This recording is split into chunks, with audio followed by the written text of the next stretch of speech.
नमस्कार दोस्तों, स्वागत है आपका स्लीपी क्लासेस में। मेरा नाम है आयुष रैना और यूपीएससी ने 9 फरवरी को एक पेपर करवाया था यूपीएससी का जियो साइंटिस्ट के लिए एग्जाम।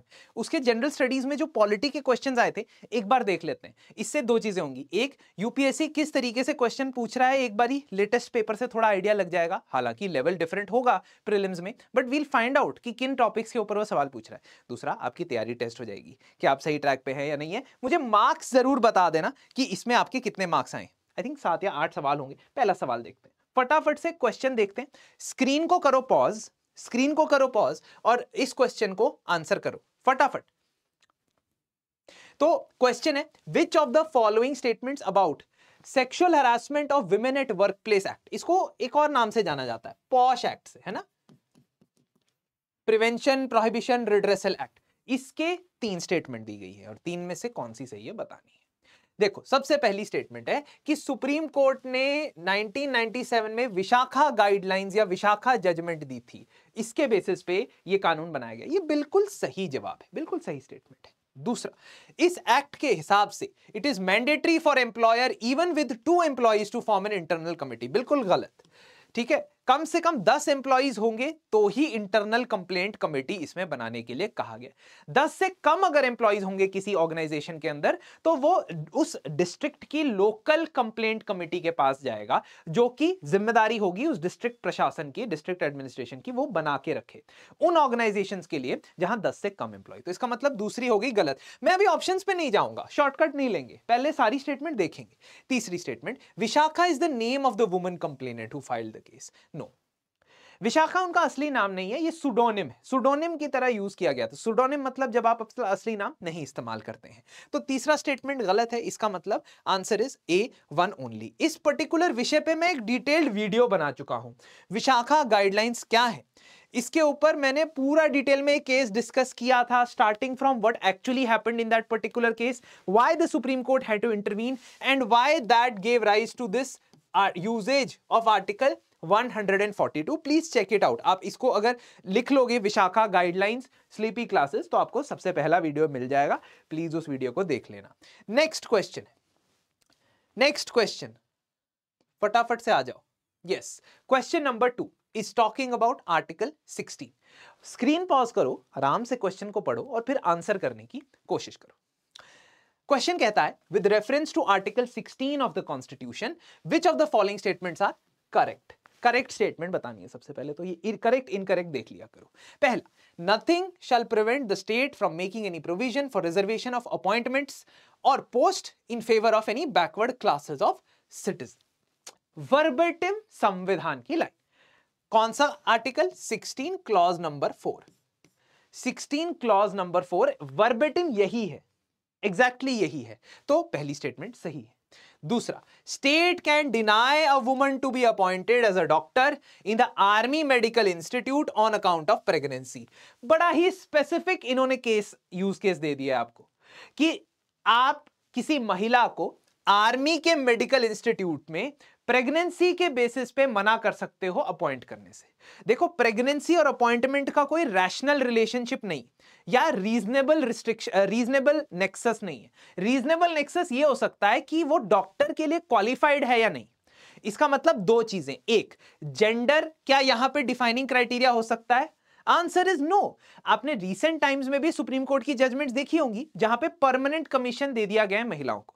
तो दो क्राइटेरिया जिस पे यहां पे भेदभाव का प्रॉब्लम नजर आ सकता है, एक जेंडर के बेसिस पे तो कर ही नहीं सकते क्योंकि आर्टिकल 16 मना कर दे रहा है। दूसरा, on the basis of pregnancy. अब प्रेगनेंसी के बेसिस पे स्पेशल कंडीशन में ये रिस्ट्रिक्शन लगा सकते हो या नहीं लगा सकते हो। 2016 में पंजाब एंड हरियाणा हाईकोर्ट ने इसका भी आंसर दे दिया था। पंजाब एंड हरियाणा हाईकोर्ट ने इसका भी आंसर दे दिया था Neetu Bala versus Union of India case के अंदर। तो Neetu Bala versus Union of India case में पंजाब हरियाणा हाईकोर्ट ने स्पेसिफिकली इसी तरीके का मामला उनके सामने आया।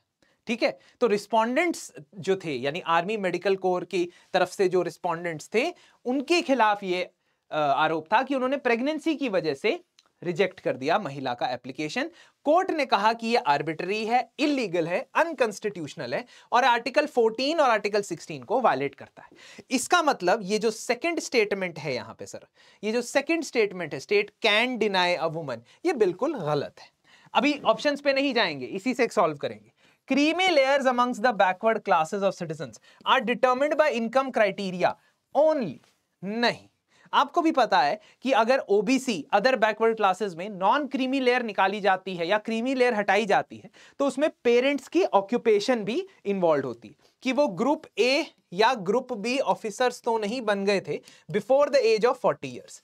सबसे पहले तो बैकवर्ड क्लास देखने के लिए पेरेंट्स की इनकम देखी जा रही है ना, 8 लाख से ऊपर नहीं होनी चाहिए, और इनकम क्राइटेरिया के अलावा भी क्राइटेरिया देखा जा रहा है। इसका मतलब तीसरी स्टेटमेंट भी है गलत, इसका मतलब इसका भी है आंसर A1 ओनली।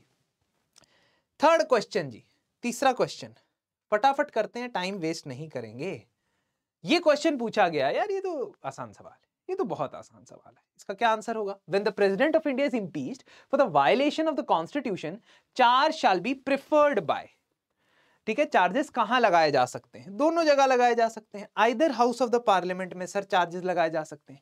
कहां पे है ये कॉन्स्टिट्यूशन में? Where is it? आर्टिकल 61 में। क्या प्रोसीजर बताया गया है प्रेसिडेंट के रिमूव करने के लिए? यस, प्रोसीजर बताया गया है।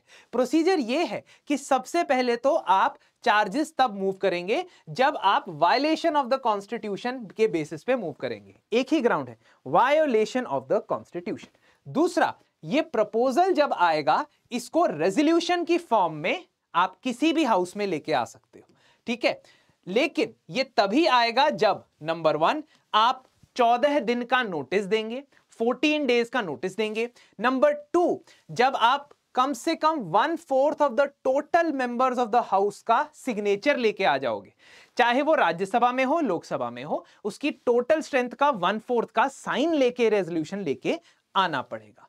उसके बाद इस रेजोल्यूशन को majority of 2/3 of total membership of house से पास कराना पड़ेगा। ये अलग टाइप की स्पेशल मेजॉरिटी है। This is not the same that is required for a constitutional amendment. संविधान संशोधन के लिए ये वाला नहीं चलता है। वहां पे 2/3 of members present and voting plus 50% of total strength चलता है। कंफ्यूज नहीं होना है। उसके बाद का प्रोसेस भी यहां पे पूरा बताया गया है। इसका मतलब कि प्रेसिडेंट के इंपीचमेंट का जो प्रोसेस है आर्टिकल 61 में कंप्लीटली मेंशन्ड है। अब next question, vice president of India. Vice president of India, इसके बारे में पूछा गया है कि इनका इलेक्टोरल कॉलेज क्या है। Once again a very easy question, जिसने बेसिक्स कवर किए हैं, काफी इजी सवाल पूछा गया है। कौन सा है भाई, इसमें से बता दो। जिसके इस पर्टिकुलर पेपर में, पेपर मतलब आज जो प्रीमिक्स हो रहा है, जिसके फुल नंबर नहीं आ रहे हैं, इसका मतलब आपको बेसिक्स पे काम करना है और ऑनेस्टी से, सच्चाई से, ये नहीं कि देख के फुल नंबर आ गए, ऑनेस्टी से, सच्चाई से अगर आपके फुल नंबर नहीं आ रहे हैं तो बेसिक्स एक बार अच्छे से रिवाइज कर लो प्लीज, ठीक है। नाउ क्या है इसका आंसर बताओ भी। वाइस प्रेसिडेंट के रिमूवल का, सॉरी, वाइस प्रेसिडेंट का इलेक्टोरल कॉलेज क्या है? सिर्फ और सिर्फ both houses of parliament, members of both houses of parliament, चाहे वो इलेक्टेड मेंबर हो चाहे वो नॉमिनेटेड मेंबर हो। लेकिन प्रेसिडेंट में क्या होता है, एक तो स्टेट असेंबलीज के मेंबर्स जुड़ जाते हैं और उसमें नॉमिनेटेड मेंबर्स हट जाते हैं। यह है इलेक्टोरल कॉलेज अंडर आर्टिकल 66। जब भी मैं कोई पर्टिकुलर प्रीमिक्स लेता हूं उसमें हम कुछ आर्टिकल्स पढ़ते हैं। क्या आप उस आर्टिकल्स को लिस्ट करते हो? क्या आपको याद होता है अगली बार कि हमने पिछले प्रीमिक्स में जी 14, 16, 66, 61 इनको किया था डिस्कस? इसी वजह से आप लोग मुझसे बार बार पूछते हो सर आर्टिकल्स रिवाइज कैसे करने हैं, इतने सारे आर्टिकल है, याद कैसे करने हैं। अगर आप रेगुलरली ये चीज नहीं करते हो, in every premix I am giving you at least 6 to 8 articles, are you able to memorize them? That's on you now. ये आप पे। Another very easy question, एक और बहुत ही आसान सा सवाल है, फटाफट बता दो जल्दी जल्दी। 106th अमेंडमेंट जो आया था उसने 1/3 सीट्स लेजिस्लेचर में रिजर्व करके रखी थी महिलाओं के लिए। कितनी देर के लिए एप्लीकेबल है वो? That was applicable of, yes, see 15 years, 15 साल, मतलब 3 बार रोटेशन में करने की कोशिश हो रही है। ये 106th कॉन्स्टिट्यूशनल अमेंडमेंट एक्ट था, ठीक। कब से अप्लाई होगा? From which year will it be applied और which is the nearest year it can be applied from? Comments में बताओ। Question 6, pause the screen, attempt it. The idea of fundamental duties in the constitution is inspired by the constitution of Ireland. This is the first statement. इसमें से सबसे पहले ये देख लिया करो क्या बताना है ना। क्वेश्चन पढ़ने से पहले ये देख लिया करो, करेक्ट बताना है इनकरेक्ट बताना है प्लीज, ठीक है। करेक्ट बताना है इसमें। तो ये क्या है, बिल्कुल करेक्ट नहीं। आयरलैंड से तो डीपीएसपी लिया है, जो आयरलैंड ने खुद स्पेन के कॉन्स्टिट्यूशन से लिया था। फंडामेंटल ड्यूटीज कहां से लिए, कहां से लिए, कमेंट में बताओ यार, ये सब भी आपको बताना पड़ेगा। नहीं, ये सब आपको याद होना चाहिए। Fundamental duties has been taken from which constitution और inspired actually incorporated upon recommendation of Swaran Singh committee. Absolutely correct. 1976 में स्वर्ण सिंह कमेटी की रिकमेंडेशन पे लाए गए थे। आखिरी, जस्टिशिएबल होते हैं फंडामेंटल ड्यूटी? नहीं जी, जस्टिशिएबल तो ये सर नहीं होते हैं। That means answer here is B, two only. Justiciable नहीं होते हैं ना ये, ना ही। अच्छा, एक और चीज बताना चाहता था, बट अगला क्वेश्चन सॉल्व कर लो, उसके बाद पता लगेगा। Which one of the following statements about directive principle of state policy is not correct? Pause करो, आंसर करो।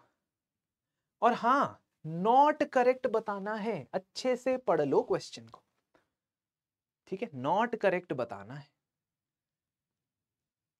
तो क्या आंसर है? ऑब्वियस दिख रहा है ना, B. It is enforceable by courts, therefore they are fundamental in the governance of the country. अगर मैं ये वाली लाइन हटा दूं यहां तक, that they are fundamental to the governance of the country, ये लाइन सही है। ये मत सोचना है फंडामेंटल राइट्स वाली लाइन है, नहीं। आर्टिकल 37 पढ़ो तो सही यार, आर्टिकल 37 पढ़ो तो सही। The provisions contained in this part 4 shall not be enforceable by any court, but principles laid down are fundamental in the governance of the country. तो फंडामेंटल तो है ये, लेकिन एनफोर्स नहीं किया जा सकता। यानी आप कोर्ट के पास ये नहीं जाके कह सकते कि सरकार ने अभी तक यूसीसी अप्लाई नहीं किया, यूनिफॉर्म सिविल कोड अप्लाई नहीं किया under article 44 of DPSP. You can't go to the court and say that. अच्छा, इसके अलावा ना यार, पॉलिटी को अगर आपने जल्द से जल्द खत्म करना है प्रीलिम्स के लिए, जिसमें इंटीग्रेटेड प्री और मेंस पढ़ना है, ठीक है, मैं पढ़ा रहा हूं उसको। 25 फरवरी से स्टार्ट हो रहा है, 25 फरवरी से स्टार्ट हो रहा है। सारे कंसेप्ट्स रिवाइज करेंगे, ठीक है। जो बेसिक्स, कॉन्स्टिट्यूशन के बेसिक्स है उसके ऊपर ज्यादा काम करेंगे, क्योंकि इसके ऊपर ज्यादा क्वेश्चंस आते हैं। बट उसके साथ साथ करंट अफेयर्स की कवरेज भी आपको यहां पे मिलेगी, कि इंडस्ट्रियल अल्कोहल वाला जो जजमेंट है, प्रॉपर्टी की जो जजमेंट है, माइनॉरिटीज की जो जजमेंट है, उससे डिराइव्ड स्टैटिक को कैसे तैयार करना है, ये हम वहां पे डिस्कस करने वाले हैं। अब अगला क्वेश्चन ये है आपके कंप्यूटर स्क्रीन पे। Question number 8 is probably the last question. ये सारे क्वेश्चंस यूपीएससी जियो साइंटिस्ट में पूछे गए थे, है ना। आई हैव अ हंच कि इस बार जो पॉलिटी के क्वेश्चंस आएंगे थोड़े टफ होंगे, बिकॉज एक दो साल से इजी आ रहे हैं। 2023 में ठीक ठाक क्वेश्चंस थे, है ना, not very easy also. But हाँ, 24 में थोड़े से इजी आए थे, इसलिए मुझे लग रहा है 25 में थोड़ा सा 23 जैसे पूछ सकते हैं। बताइए व्हाट इज द आंसर। ये पार्ट्स वाला क्वेश्चन पूछा गया है। UPSC has become obsessed with this in prelims 2024 they asked, in Jio scientist they asked. तो क्या है इसका आंसर? यस, ये गलत है, सॉरी सही है, सही बताना था ना इसमें, करेक्ट, सही बताना था। जो आपका म्यूनिसिपैलिटी है वो तो 9A है, क्योंकि पंचायत 9 है, ठीक है, और कोऑपरेटिव सोसाइटी 9B है। सही लिख रहा हूं मैं, 1 पहले होता है, X बाद में होता है। हाँ, फिर जो आपका ट्राइब्यूनल है वो तो 14A है, और जो आपका इलेक्शन है वो 15 है, शायद यही है। हाँ, जो 15 है वो इलेक्शन कमीशन ऑफ इंडिया वाला है, और इससे जस्ट पहले 323A और 323B ये ट्राइब्यूनल है, 14A, ठीक है। तो 14 का क्या होगा? Public service commissions. तो ये पार्ट्स रट के जाने पड़ेंगे, है ना, रट के जाने पड़ेंगे पेपर में। दैट्स ऑल, आज के लिए इतना ही है। अगर आप वंस अगेन पॉलिटी पढ़ना चाहते, रिवाइज करना चाहते, नहीं पढ़ी है अब तक, तो क्लासेस के बेसिस पे पेपर दे आओगे, आराम से हो जाएगा, है ना। खुद भी पढ़ सकते हो, सेल्फ स्टडी भी कर सकते हो, that's not a problem. But current affairs और स्टैटिक को इंटीग्रेट करने में दिक्कत ना आए, और साथ ही साथ सोशल इश्यूज भी इसके बाद में, उसके बाद पढ़ाऊंगा, जिसमें स्कीम्स भी होंगी, that is also separate Endeavour of mind. चलिए, तो मिलते हैं आपसे जल्द। आई होप 8 में से आपके कम 7 तो आए होंगे, इसमें मार्क्स बता दो मुझे। Thank you.